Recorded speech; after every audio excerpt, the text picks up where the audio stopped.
بسم اللہ الرحمن الرحیم۔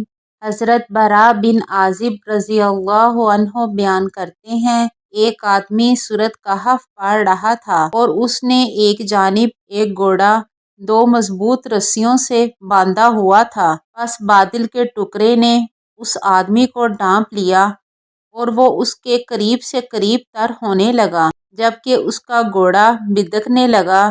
جب صبح ہوئی تو وہ نبی صلی اللہ علیہ وآلہ وسلم کی خدمت میں حاضر ہوا اور آپ سے اس کا تذکرہ کیا۔ آپ صلی اللہ علیہ وآلہ وسلم نے فرمایا، وہ سکینت تھی جو قرآن کی وجہ سے نازل ہوئی تھی۔ مشکوٰۃ المصابیح حدیث نمبر 2117۔ حضرت عمر بن خطاب رضی اللہ عنہ بیان کرتے ہیں، رسول اللہ صلی اللہ علیہ وآلہ وسلم نے فرمایا، بے شک اللہ اس کتاب کے ذریعے کچھ لوگوں کو رفعت عطا فرماتا ہے اور کچھ لوگوں کو پستی کا شکار کر دیتا ہے۔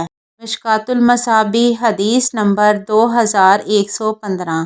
حضرت انس رضی اللہ عنہ بیان کرتے ہیں، ایک آدمی نے عرض کیا، اللہ کے رسول، میں سورۃ اخلاص سے محبت کرتا ہوں۔ آپ نے فرمایا، بے شک تمہاری اس سے محبت ہی تمہیں جنت میں لے جائے گی۔ مشکوٰۃ المصابیح حدیث نمبر 2130۔